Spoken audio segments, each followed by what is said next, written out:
That's James's deck breakfast. It's a baked potato, spinach and pomegranate and trout, and grapefruit for dessert. James is going to talk about After America, and I'm going to talk about the Virtuoso very briefly. So it's mostly going to be James talking. So, the Virtuoso. Wow. I honestly, when I see Anthony Hopkins in something, I expect it's going to be better. And it was entertaining, but it should have been called White River, and they shouldn't have ever mentioned the whole thing about Virtuoso. I mean, who would, at the beginning you have the man saying, I'm a virtuoso, and then at the end you have the woman saying it. And it's like, why would they say that? Why would they refer to themselves as the same thing? You know, it's ridiculous. And but the story is interesting enough, I guess. I mean, I was expecting it from the beginning. I mean, you see the 4 phones on the desk, and you know, okay, well, he's not the only one that's working for this guy. So, anyway, not worth watching. Really not. It was entertaining enough, but very disappointing. Anthony Hopkins is a pretty good actor. I know. But, they're I know. misusing him. Well, I was just disappointed. It was. The woman was breathtakingly beautiful, and I really liked the fact that she was a bit fuller figured. And here she is, she's the bombshell of the movie, right? So I like that. But I can't give that away, but it doesn't even, her costume doesn't work. It doesn't make any sense, because they showed the woman that anyway, I gave too much away there. Maybe I didn't. Maybe you didn't figure it out. But you'll see, if you watch the movie, you'll be like, yeah, that doesn't even make sense, because she's whatever. Anyway, James is going to talk about whatever he's going to talk about. Okay, the After America, Mark Steyn. Here's a little picture of it looks as though it's in a morgue. So doesn't really explain. They had to put a little top hat. Uncle Sam top hat there. Yeah. And then they have to put a toe tag. Well, then they should have actually. The toe tag's pretty good. Toe tag. Uncle Sam did. Well, I don't know if they had to put the top hat. Honestly, if they had put Uncle Sam and put just red, white, and blue here, people would have figured it out. Better. Get ready for Armageddon. It's this is the way the civilized world ends, not with a bang, but a whimper. I don't think it's quite Armageddon. It's if People's Republic of China takes over the world. It's not going to be fun. If Muslims take over the world, in other words, Sharia following Muslims, it's not going to be good. If those two groups of people, Chinese and People's Republic of China and fundamentalist Muslims, and that's the vast majority of Muslims, get it straight, okay? Oh, that smells amazing. If they get fighting over the corpse of the United States and the civilized world, it's not going to be fun. Yeah? Now, so you guys are going to get a dose of Mark Steyn when it comes to economics. He's way out in right field, so he's a nut bar when it comes to economics. And I'll give you an example. Okay? But of course, so many Republican supporters, doesn't matter if they're Trumpists or the globalists, they're out in right field. Okay, so American and public debt. Oh man, I didn't put down a debt. Let's see if we've got something. Debt interest? Debt. we'll just find that. There's a whole lot to that. 223.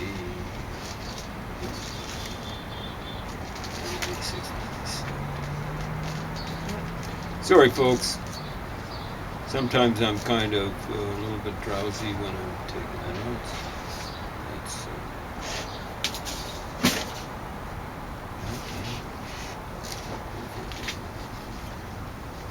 Stay with me. This is You'll Be Laughing at Mark Steyn.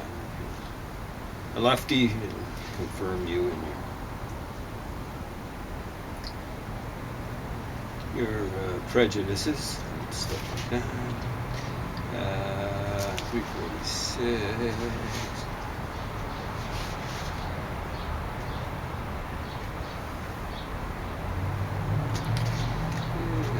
Okay.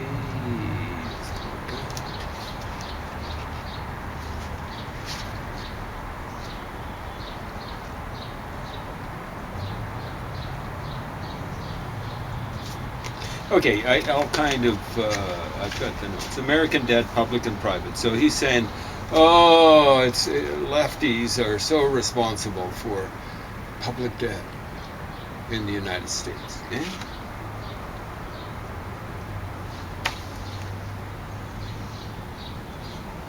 So this is American debt, public and private. In 1981, America was the largest creditor nation in the world. Not debtor nation. So this is public and private. And this book was put out 2011. So which party and which kind of economic policies should be held to account for this shift? Because what happened in those 30 years, just one generation? Okay, households had 10% savings in 1981.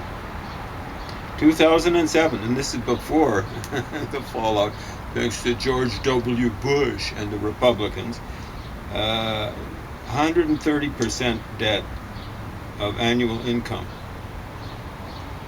Now, my reading of that is there's been a 140% change, something like that. 10% saving, and then 30 years later, 130% debt. And he's blaming it on tax and spend Democrats. So 2007 minus 1981 is how many years? Well, as Ronald Reagan used to say when he was getting ready to lie. Actually, he didn't have that. It was more like, that sort of, I think it's from California. It's more like southern United Statesers who say, it's kind of nasal, and then it's, I guess it would be a fricative, for the W. Anyway, well, it's really an H W kind of like. Now, so what we're going to do is a little calculation. So it's 19 plus, we're going to include 81. And so it is 81, so that's 87, that's 27 years. 27 years. How many of those years were ruled by the Democrats? 8. Less than a third. You see, Mark Steyn, how stupid you are? You're blaming tax and spend Democrats for a huge shift where, what would it be? 17 of those, what is it? How many years was I just kind of looked it up. So, 27 years minus 8 is 19 of those years were presided over by the Republicans. So 12 of those years would have been under Reagan and Bush Sr., and then 6 of those years, what is it? It's more like 18 and 8, something like that.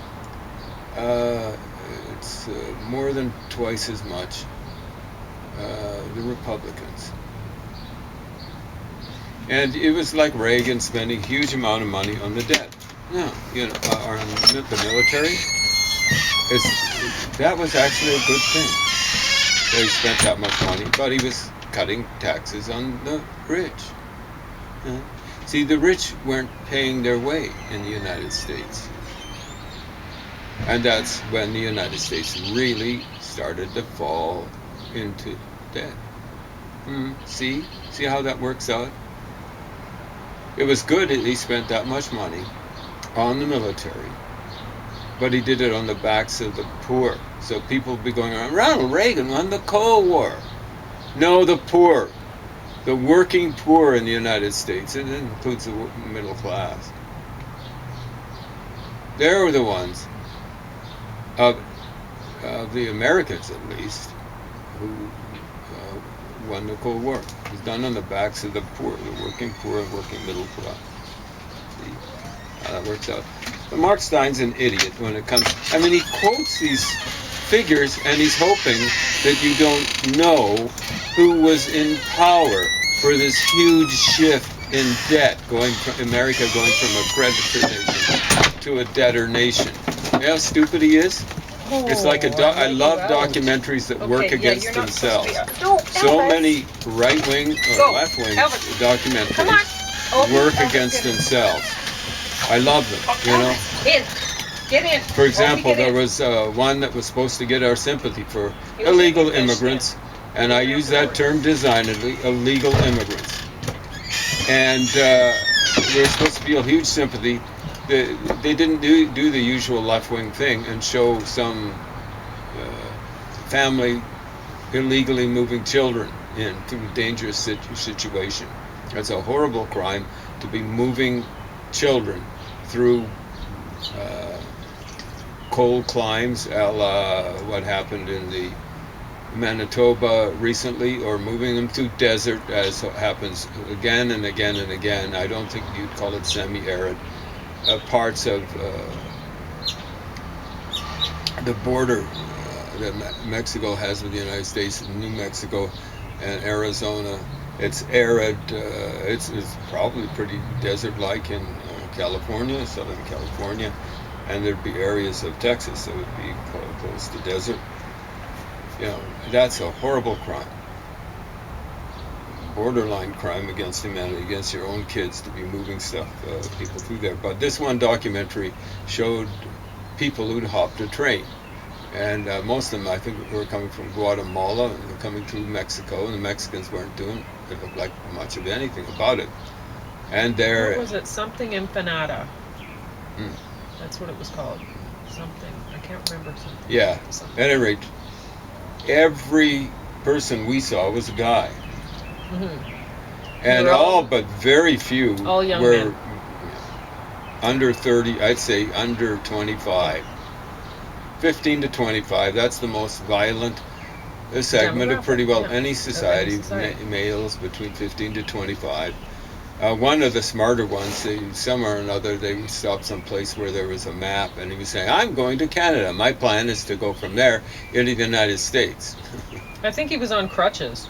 Was he? One of them had fallen under a train or something like that, right? And had part of his leg chomped up by the wheels and so on and so forth. But yeah, so that worked against. I think that was that guy, and he was like, "Yeah, I want to work," and it's like, okay, well, you're obviously not able to work right now, so. Well, at least physically. Who knows? He might have been.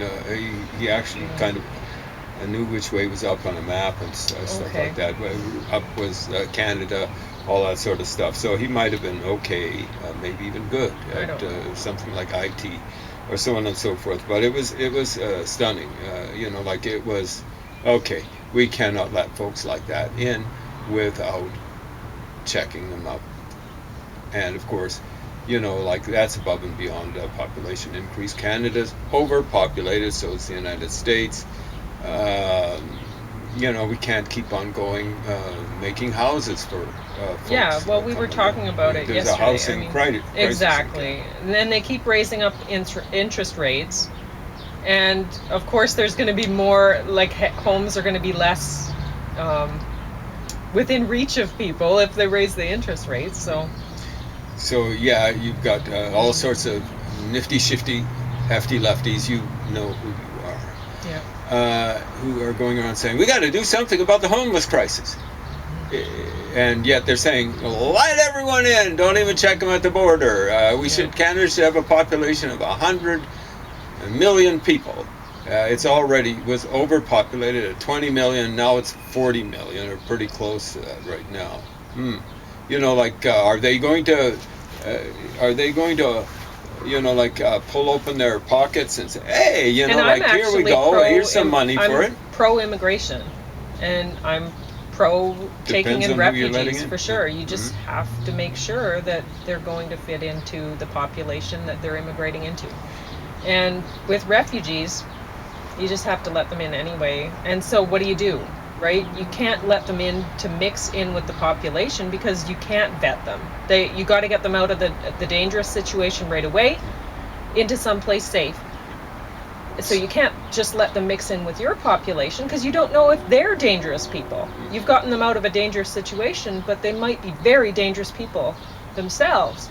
So what do you do with them? You have to find a safe home for them, but it can't just be, oh, come right into our cities and set up ghettos and start dealing drugs or whatever. You can't do that.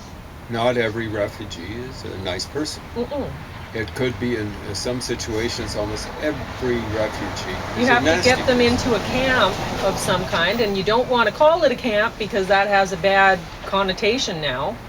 But you have to get them into a community that's, let's say, up north. Because you can't be having refugees come in and they're near the American border. This has caused a lot of tension between the United States and Canada. It can't happen anymore. Yeah. So you get the refugees, you put them up north. We're told that with climate change, Alberta's warming up more than most other places in the world. Oh, well, that works out great for Alberta. That means somewhat. I mean, our forests are burning. Doesn't work out great for the native Albertans that happen to not be human. Anyway. Just in case you misunderstand that, she's talking about animals, okay? She's not plants. talking about indigenous people not being human, okay? No. So don't start witch hunting, okay? Don't start that didn't occur to me that people wouldn't. See, I believe that all creatures are people. So I sing to plants, they're people. To me, they're people. I love them. She just makes a distinction between people and human, okay?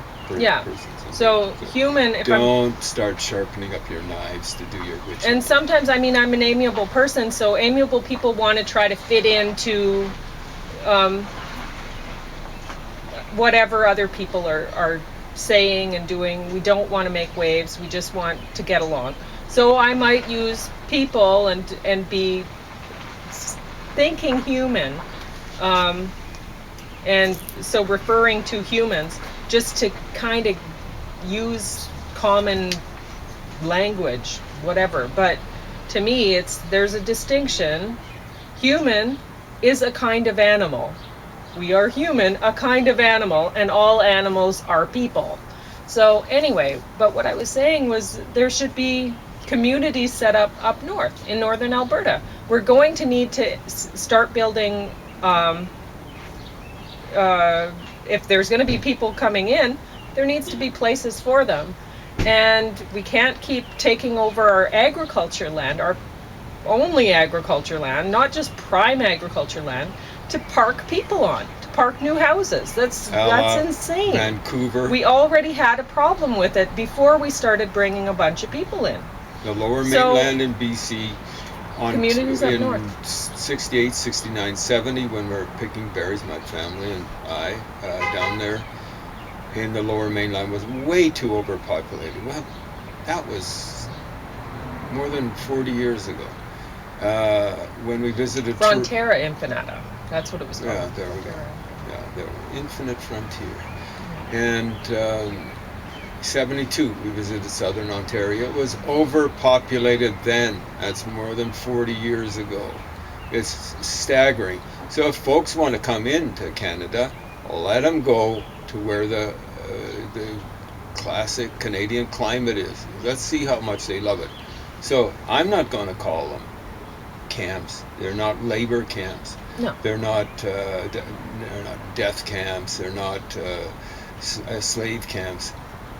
Holiday camps. Holiday camps. Okay, and that would be for refugees until they get vetted.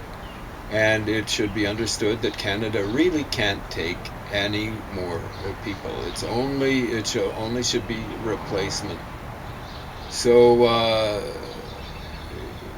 what we should be looking for citizens is people who have skills to offer folks. People who've got medical degrees. People who've got engineering degrees. But that should be available for people to obtain too. Whether, if you're a human who happens to be in, I don't know, Nicaragua or something, and you want to, there should be schools that are outposts. So we send, in terms of aid, we send schools and teachers to different places. And if people want to have the opportunity to move into Western society, they become educated in Western system of education, and then they have that's part of being vetted to get into society. So at the refugee camps, if you want to call them holiday camps or whatever, up north in Alberta, that we need to set up, because if we're going to keep bringing in people, and we have to, you can't let people, when they're in a dangerous situation, you can't just say, oh, okay, well, I'll turn away. That's not right. So, but they can't be mixing. And so there should be education centers there where they're getting Western education. And honestly, I don't think that anybody should be able to immigrate into Canada until they're about 30 years of age. Because, and they should, and at that point, they should have their education and have some sort of training, because I guess I have heard that when you first hire somebody, it's actually you're paying them more than they're worth for the first while, because you got to train them. So even if they have the education and stuff, there's still a learning curve that they're getting into. And then once you're older in the workforce, you're actually underpaid for what your value is, because you have that training, you have the education, and you really know what you're doing, and yet you're getting paid roughly the same amount as the new people coming in. And of course, you get a lot of business guys. Pauline was hearing a business guy talk to other business guys when she ran across that. When, of course, when they're talking to their employees and stuff like that, everyone's overpaid. Yeah. And except themselves, and then they're never making enough money. Like they're paying too many taxes, even though you get billionaires complaining about 8% tax rate. Yeah, Warren Buffett 13% tax rate, and he's complaining about it, but he's saying he doesn't pay enough. But he's one of the few honest capitalists out there. So what should obtain is we should not send any aid to any other countries unless it's like emergency aid, and you can kind of vet where the aid is going. It should be in kind, like wheat or something like that for famine. But there's no way money should get sent, because it just goes into the pockets of dictators and their bum chums. And it should just be in the form of education. We've been extremely silly. We've been giving people fish instead of teaching them how to fish.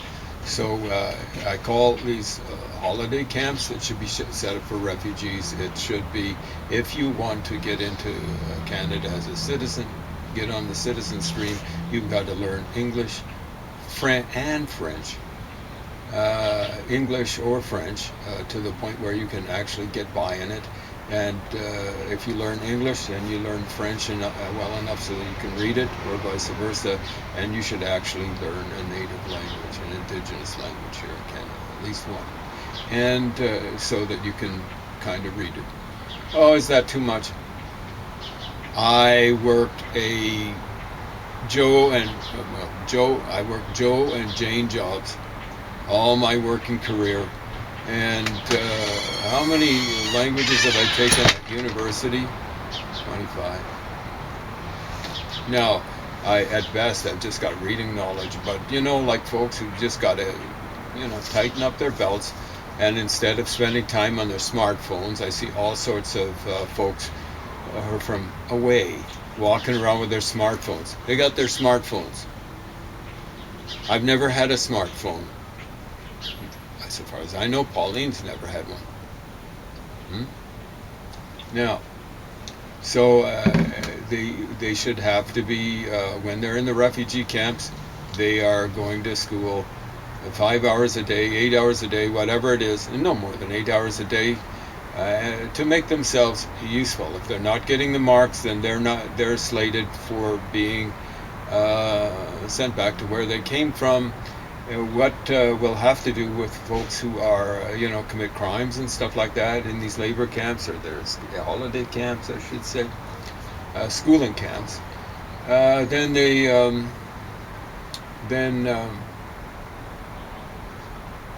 they get sent back. This thing about amnesty, and we can't send people to a place where they might be subject to torture, or yeah, I guess you could just if they're criminals, yeah.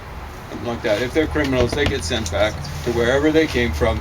There's no concern about that sort of stuff. That will be a little incentive for them to actually behave themselves. The ones who have criminal tendencies.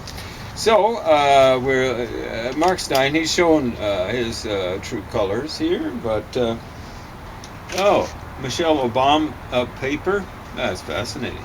I won't get into that because I'm going to read that in full. Rigoberta Menchú. I got that. I picked it up. It was very used from a sociology department. They were getting rid of it. Maybe they discovered what this guy's claimed to have discovered. 57. But why quibble over the veracity of mere sentences? Liberals are so smart, so liberal, he's using it in an extended sense, liberals, a dirty word in the United States, are so smart they teach a fake book in college. Rigoberta Menchú. I've got check there, I've got it asterisk. And so this is a sociology department. I haven't read the book yet, it's quite short.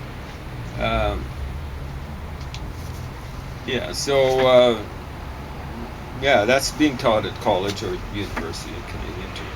Okay, African. We'll see about this. So, I'm not sure exactly entirely why Heart of Darkness is considered racist. I think basically the message is, Europeans are, this is before World War I, even, I think, when the book was written. But Europeans are just one step away from being not so civilized.